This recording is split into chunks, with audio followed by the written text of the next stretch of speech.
A lot going on in Haiti. President said he's stepping down. U.S. is trying to continue to have our grimy fingers in there. Just to give you a little bit of background, real quick, part of the reason Haiti has always had so much trouble is because the U.S. and France and the EU, etc., have done everything they can to make sure that Haiti does not have a stable government. It cannot ever get any wealth. Haiti was indebted to France for 100 years, paying off what they owed France because they freed themselves. You heard me right. Haiti was the first ever country based on a slave rebellion. The slaves won their rebellion, got their own country by winning a rebellion, and then it was decided that they owed France money, a lot of money, for getting free because they, human beings, were France's property. I mean, how horrific is that? And so they only finished, quote unquote, paying it off in like the 1990s. But of course, it made them very poor because they were paying this crazy debt. And that's just one of the many reasons. Much of it has to do with U.S. interference. In 2004, Haiti was couped. I'll tell you more about it in a moment, but the first ever democratically elected president, Jean-Bertrand Aristide, was couped by the U.S. and others. And anyway, we'll get into that as we go. And here it is from the gray zone. A secret cable. The CIA orchestrated Haiti's 2004 coup. A spectacular jailbreak in Haiti in August 2002 saw a bulldozer smash through the local prison walls, allowing armed supporters of Amiot Mater, a gang leader jailed weeks earlier for harassing Haitian political figures, to overrun the facility. Mater escaped, as did 158 other prisoners. Among them were perpetrators of the 1994 Rabotu massacre, which left dozens of Haitians dead and displaced. The victims were supporters of popular anti-imperial president Jean-Bertrand Aristide. Also, the first ever democratically elected president of Haiti was Jean-Bertrand Aristide. Documents released to the gray zone under FOIA, no doubt unintentionally, reveal that the jailbreak was part of a complex U.S. intelligence operation aimed at undermining Aristide's presidency. At the heart of this operation was Janice Elmore, a CIA operative working undercover as a Department of State political officer in the Port-au-Prince U.S. Embassy at the time. The breakout set in motion a violent regime change campaign, which ultimately ousted Aristide from office in February 2004.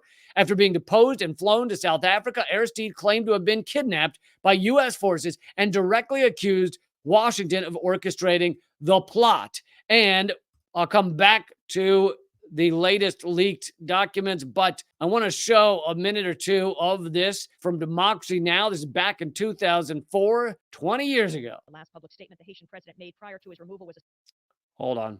First of all, I have it on 1.7 speed. Statement on Haitian radio saying he would not step down. France's RTL radio is reporting Aristide was taken away from his home this morning on Sunday morning by U.S. soldiers. A man who is identified as the caretaker of Aristide's residence was quoted by RTL as saying, quote, "The American army came to take him away at 2 in the morning. The Americans forced him out with weapons. It was American soldiers. They came with a helicopter and they took the security guards. Aristide was not happy. He did not want to be taken away. He did not want to leave. He was not able to fight against the Americans," unquote.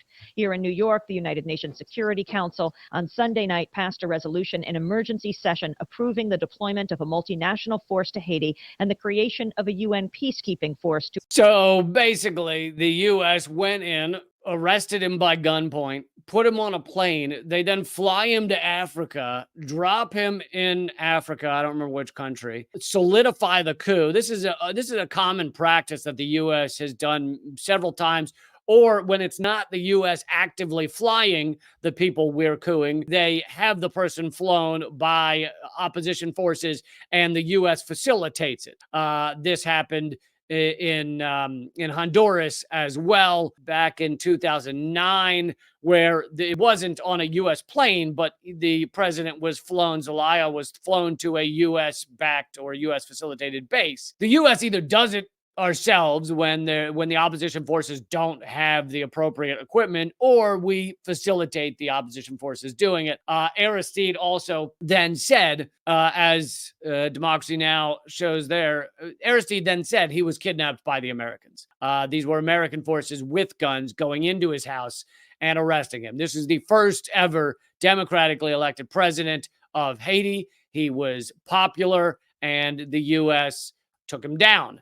And let's get back to the article here. The breakout from the prison set in motion violent regime change campaign. Actually, I covered that part. His nation quickly transformed into a despotic, failed state as ruthless paramilitaries ran roughshod over the population. The U.S. Marines and later UN troops were deployed to, quote, keep the peace, which in practice meant violently cracking down on not only armed anti-coup militants, but also outraged demonstrators and civilians. See, the key is to you create a coup, and then you go in and you stop anti-coup militants. Because the funny thing is, when you coup someone, there's often a lot of people, some of them with guns, who say, I don't like that person was couped, and we're going to put him back in office.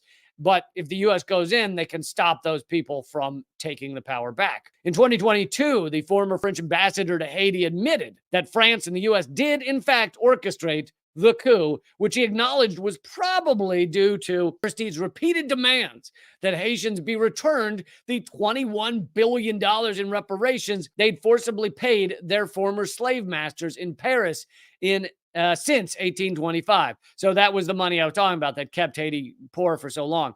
The former ambassador told the New York Times that with Aristide in exile, it made our job easier to undermine Haitians' demands for a refund. And I think it was that. I'll add my own opinion here, that it also had to do with the fact that if you had a democratically elected and stable leader of Haiti, then Haiti could not be used for all of the U.S., whatever we wanted to use Haiti for. I mean, I know one of the things which the Clintons were involved in was basically incredibly cheap labor.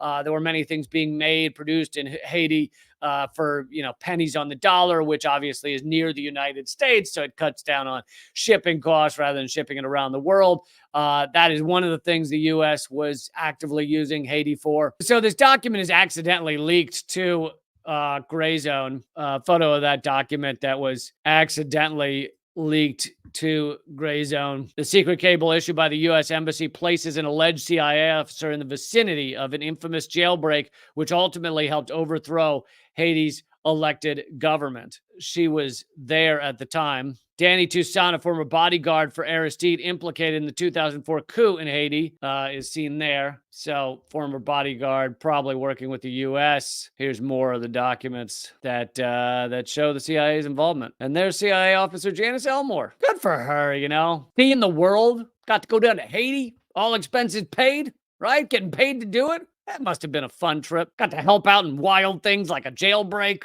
Oh, man. Working for the CIA must be great. Must be great. Just looks like a lot of fun. See the world, help bring down evil democratically elected presidents and force people into horrific hellscapes.